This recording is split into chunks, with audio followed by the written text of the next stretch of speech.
Sa mga kadadis, magandang araw po sa inyong lahat. Kumusta po kayo? At sana nasa mabuti kayong kalagayan. Magandang araw po sa mga Tagalog at maayong aga, mayong adlaw sa mga Ilonggo at sa mga Bisaya, maayong adlaw, good day. Kaninyong tanan. So, ngayong umaga, isa namang recipe yung ating lulutuin ngayon kasi dito sa Tagorong nag-open kami. So, kailangan may kunti-kunti lang mga pagsalo-salo mamaya kasi sa aming compound kain ang kailangan. So, magluto tayo ng pinaupong manok ng mga Ilonggo. So, yung ating mga ingredients, mga kadadi, unang-una, mayroon tayong tanglad, mayroon tayong luya, bawang at saka sibuyas. Mayroon tayong asin, gagamit tayo ng magic sarap at oyster sauce, kunting tuyo, saka gamit tayo ng Sprite. At ito, tubig dito ng niyog, buko. So ito yung ilaga natin dito. So ang ating main ingredients, ito, yung ating manok. Di ba?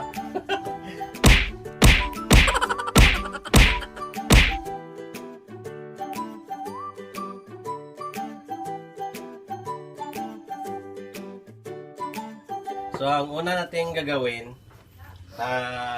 i-asinan muna natin to.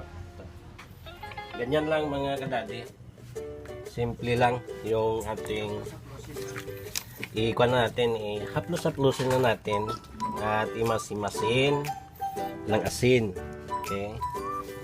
Imas-imasin natin para ang asin at saka yung manuot sa kanyang laman. Kailangan natin kamayin kasi mas masarap talaga kapag wala kang panghinaw tsaka lagyan natin ng kunti-kunti lang na paminta pa ito mga kadadis, powder. At ganyan natin, ganyan na natin.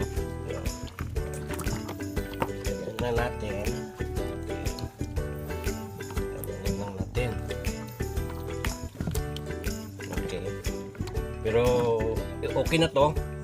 At dito natin finalin. Dito natin finalin para yung kanyang mga hindi siya magpunta doon. Dito na sa loob ng kawali, kaldero.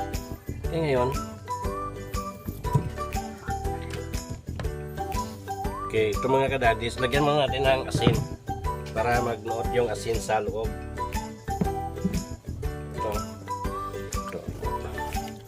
Ganyan natin. Yung nagatuot kasangkan pala. Dari mango. Okay, ganyan lang. Saka ito, yung luya, bawang at saka sibuyas, i-kuha na natin. Ilagay natin sa loob. Yung kalahati lang. Kalahati lang kasi sa labas lang yung iba. Saka oyster sauce, ito lang. Uy, kulang po. Okay, mamaya na to. Saka ating tuyo lang.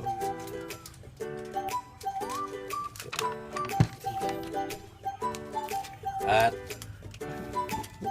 magic. So, wag lang natin ikuan sa loob. Kunti-kunti lang. Saka paminta.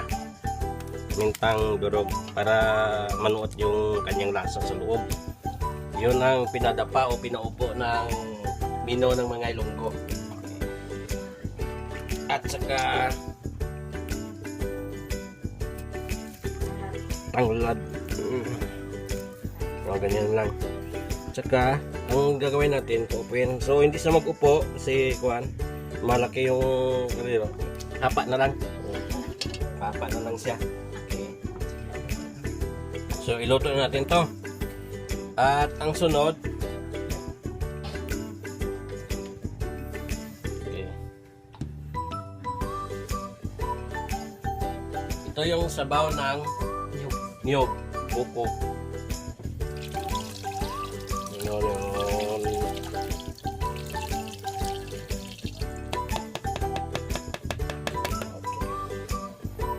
Marami tayong assistant dito mga kadadis. Ang kasama ko dito ngayon yung ating camera girl, Kuya Nuno. Please subscribe. At isa lang natin ito sa apoy. Okay, para mag-load yung buko at saka kwan. Yung Sprite, mamaya na to. Mamaya na. Kung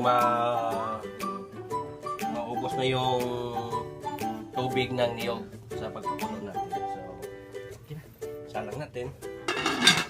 Okay. Babalik kami.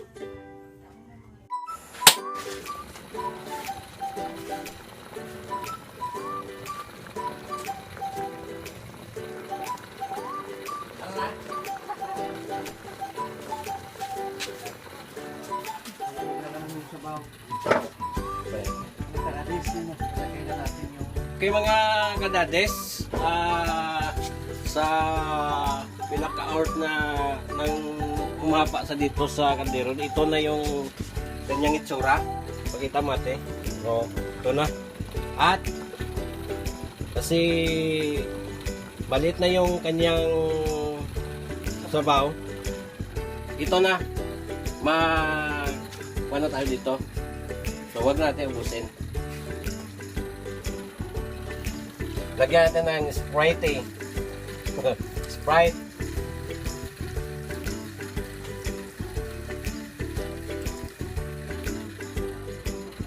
Okay. Oh, kita mo yung kanyang kombinasyon, buko at saka Sprite nandito na.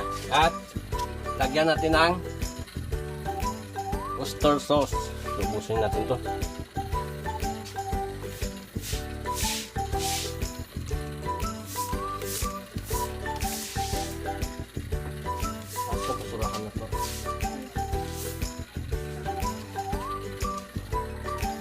At maya-maya pa to mga kadadis, ipakuha natin, pakuluin na natin para bukan yung laman. At parang maliit yung isa. So ikuha natin. Lagyan natin ng dalawa.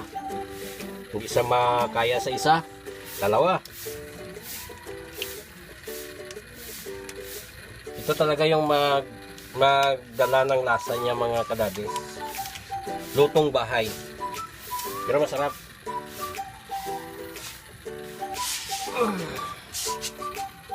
Okay, kunin natin.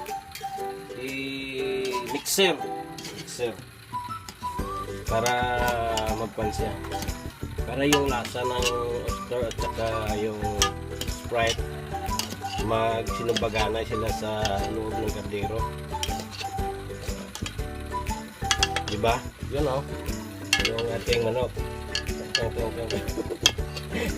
Hindi pa siya masyadong malambot. So, pagbutin natin para masarap talaga kainin kapag malambot siya. Kaya lang muna natin ng ilang pandyan. Kaya natin siya mga 20 minutes. Okay, takipan muna natin.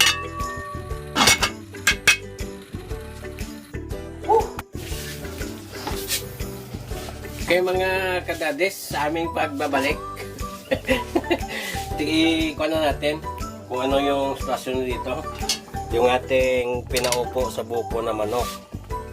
Okay, yun na. At ganyan pa rin yung posisyon niya mga kadades, umahapa pa rin siya. So ito na. So, grabe ang lambot na mga kadades. Ang gagawin natin, lagyan natin ito para kasi kanina sa dito, lapsing na talaga siya. So, lagyan natin ng ketchup.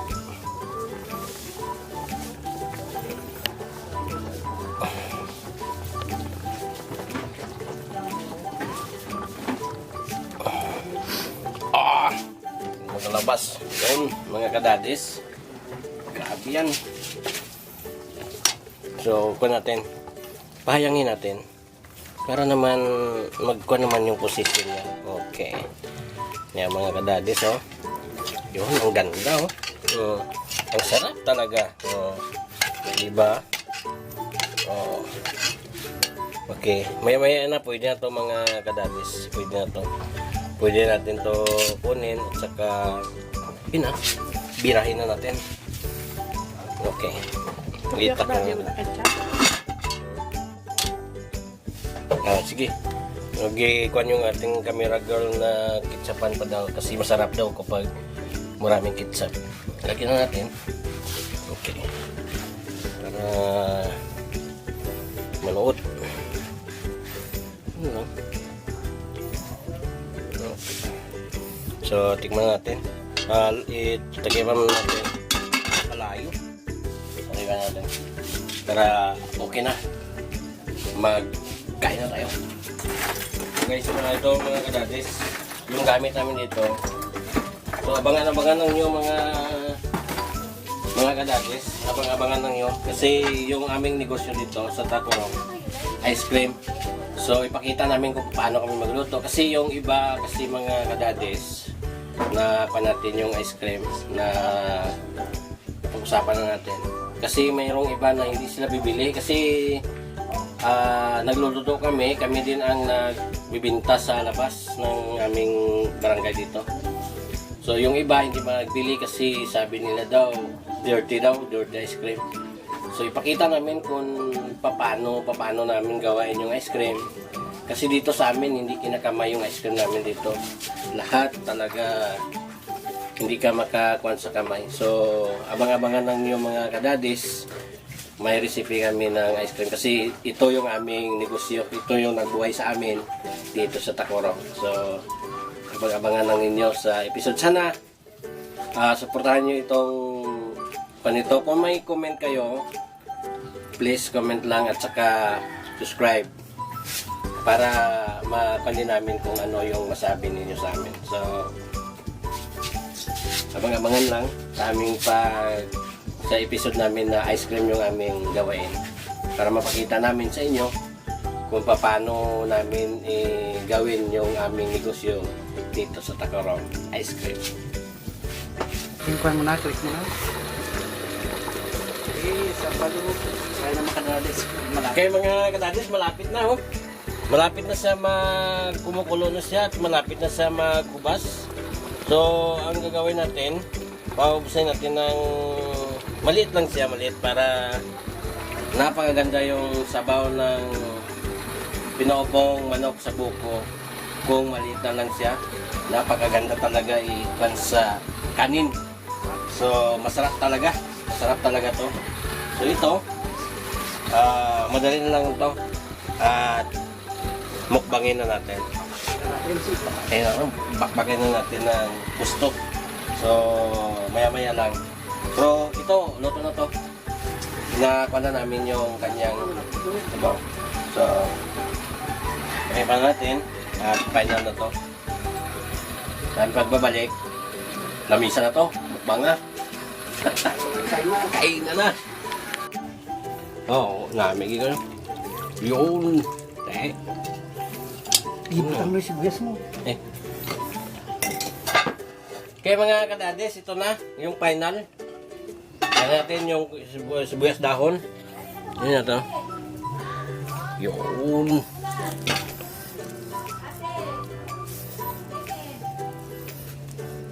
Kasi masarap yung kwan. Ito, paborito namin yung sibuyas dahon. Ay bulong to sa mga angin-angin. Okay. Ito na mga kadadis. Ready to kain na. Tara. Magkain na tayo. Kain tayo. Sarap na? Okay.